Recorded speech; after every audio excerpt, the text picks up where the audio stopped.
Hi friends, Mindy here. Welcome back to another installment of Can Mindy Make It? I am going to be creating this little mini book today. I was given a video by my sweet friend Nancy and asked if I could recreate this for this series of videos. It's been a minute since I have done one of these. I think this is volume 9 or 10, but it's been a while. Anyway, the video that she sent me, I will link down below. Just a heads up, it's in French, so this was a little bit of a challenge. All the measurements that were given in the video obviously were in metric, so I did the best I could to give kind of rough, to stay within like the sizing roughly in inches, which makes the finished book of this be about 5 inches by 6 inches tall. So I just wanted to share that. I will link that video down below in case you want to actually see how it came together. It was kind of more, the journal that she made was really more for like a scrapbooking kind of mini album memory book type thing. I actually just went ahead and made a journal out of mine. So with that, I will put you on fast forward and we will create this little mini album. Okay, some supplies that you will need are some acetate pieces like Duralar or transparency sheets, which is what I'm using here. Also, some pattern paper. I'm using the Tim Holtz background backdrops for this. I have several of those I'm going to be using. I also grabbed a various other kinds of paper. I have some vellum, I have some tags, I have some journaling cards. All those things are going to end up on the inside of this book. But first I need to create the binding. So I'm using, again, this paper from Tim Holtz. This is 6 by 10. So I'm cutting it down so that I have two pieces that are about 4 inches, 4 by 6. And I'm going to score them along the 4-inch side. And so I'm going to score them at 1 1/4 inches, 2 inches, and 2 3/4 inches. So kind of, I started actually, doing the one at 2 inches, doing half, and then doing about 3/4 of an inch on either side. That's translated roughly to what the size of the book, of the binding was in metric. So I just tried to make it a little bit easier here. And then I'm gonna fold these in half along the 2-inch score. And I'm doing this first because I need to punch the holes. So this is going to be a disc bound system, and I'm just kind of making sure I have my pattern papers facing the way that I want them. Now, if you have one of these punches for that, like the Happy Planner punch, you could totally use this. You just kind of have to line up your pages in the exact same spot, wherever you want. And you can use the big discs or the small discs. Not the super large ones, but either of the smaller sizes will work. But I'm going to use this punch from We're Memory Keepers because it's really simple. I'm just lining it up, the edge of the paper next to that first notch, and then punching my three holes. And that way I can just make sure that everything that I punch is going to be punched in exactly the same spot. I felt like I wouldn't be quite as accurate if I was using the other punch. So now I'm going to fold in the opposite direction on those other 2 score lines so that it kind of makes like a valley. So there's going to be like a V when you're finished with this. I'm going to kind of hold it up so you can see. So you have the section where the holes are, and then it makes like a little V. And I'm going to do that with both pieces. Now, in the video where she did this, she had she glued them together like so that they were facing the same direction. So that you would see the different sides of the paper, but I wanted mine to be the same on both sides. So I'm actually going to reverse the folds on this one so that I have that floral paper on the outside and on the inside. You can do it however you want to. And if you're, you could even do this binding with just one big sheet of paper and not worry with the acetate. That's really just kind of up to you. I'm just doing this because this is the way that she created this in the video. So, I need to glue these 2 pieces together, and so the first thing I need to do is just glue in the middle little sections there where the holes are. So basically from the 1 1/4 spot to the 2 3/4 inch spot, just in that one middle section, because I need to leave the flaps to hold in my acetate. So I use a liquid glue for this because I wanted to make sure I could get those pieces lined up and get the holes lined up really well.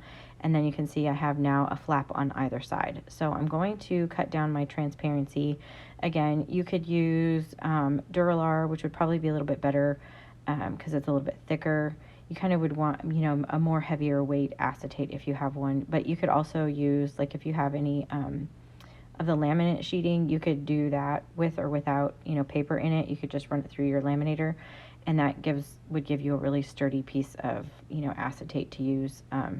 Or you could use pattern paper or whatever you want, but again, I'm trying to keep true to her video, and she used some kind of acetates here. So I'm going to use some double-sided adhesive here. Mine is the scrapbook.com brand, but you could use score tape or whatever. I'm using this because, again, in the video, this is what she used. I think you could probably use some liquid adhesive. It's just, you know, the acetate might slip around before it has a chance to dry. So this is just going to get this, make sure that it's nice and secure. So I'm putting adhesive on both sides of the flaps, and then I'm going to burnish it down really well, and then pull up the release papers. I'm just using a little pokey tool to help me do that.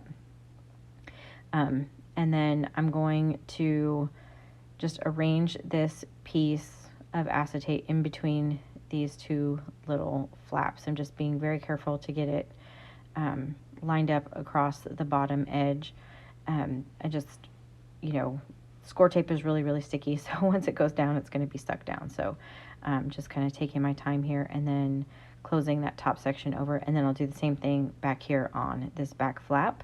And then where that folds in, I'm going to add my 3 little discs. I have some different colors here that I'm using because I just liked those with the look of this paper.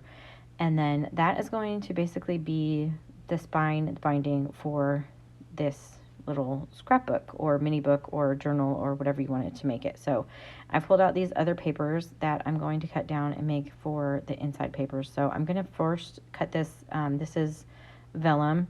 I'm just cutting a couple pieces out. Again, I'm cutting these to 6 inches tall, and they are going to be about 5 inches wide at this point. I've also forgot to mention that the acetate pieces were 5 inches wide as well.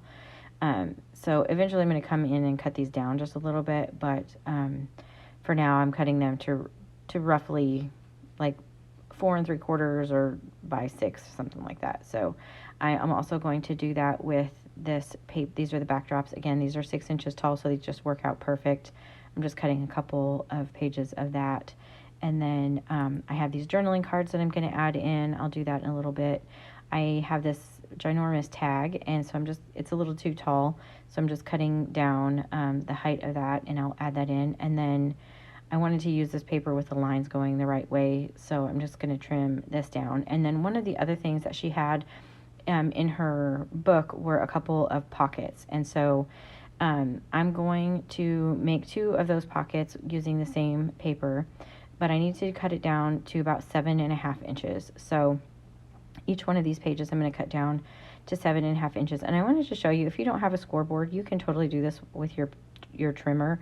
If you have a bone folder, I'm going to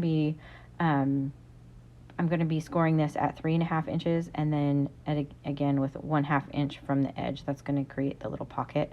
So you can see I just went down the area where you would normally cut. They even have scoring blades for some trimmers. So if you don't have a scoring board, there are other ways to do that. But so basically it's going to be 3.5 inches wide, and then it's just going to have that little inch overhang, or 1/2 inch, excuse me. And you can see here I'm folding it down really well and burnishing it with my bone folder.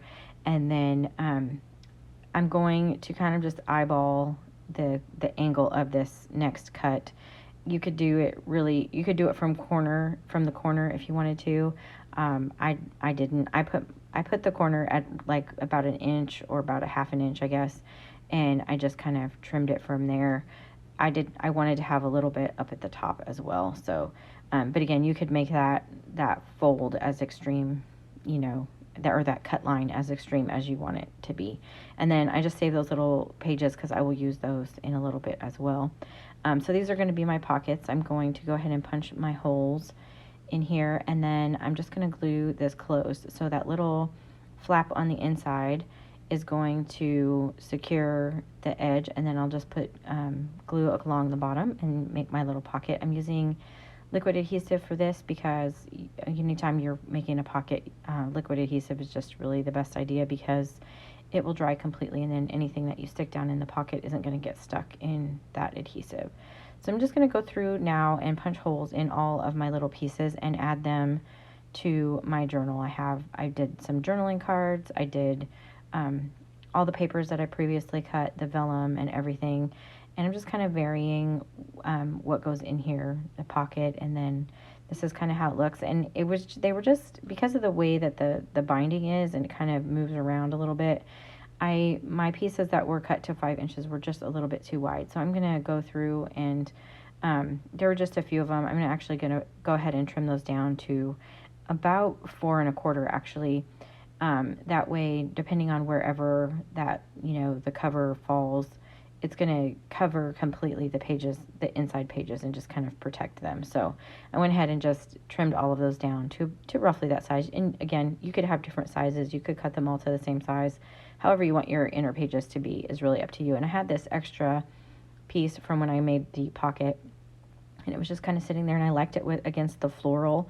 So I'm just going to go ahead and just punch it and add it in at the very beginning. And then off camera, I added in some craft paper that I just trimmed down to size. And then I used those pieces that were left over, and I just decorated some of these. And here I just used those triangle sections, created some tuck spots. Again, I made this more like a journal, but it was really designed to be more like a mini book for memory keeping. So, however you want to do it, I just wanted to create a journal out of it. So there's a lot of little tuck spots, and I used some of the extra strips, made little side tuck spots. You can see I can hold things in there, or you could just leave it as a decorative element. Again, another little tuck spot up top. This is a journaling card, and then this one I cut, so that was basically only the bottom section. It was actually just an offcut, and I didn't want to throw it away. You can see I put a little tag in the pockets there, and that is pretty much it. So if you have any other ideas for future installments of Can Mindy Make It, leave your ideas down in the comment section below. Like this video, subscribe if you haven't already, and until next time, bye.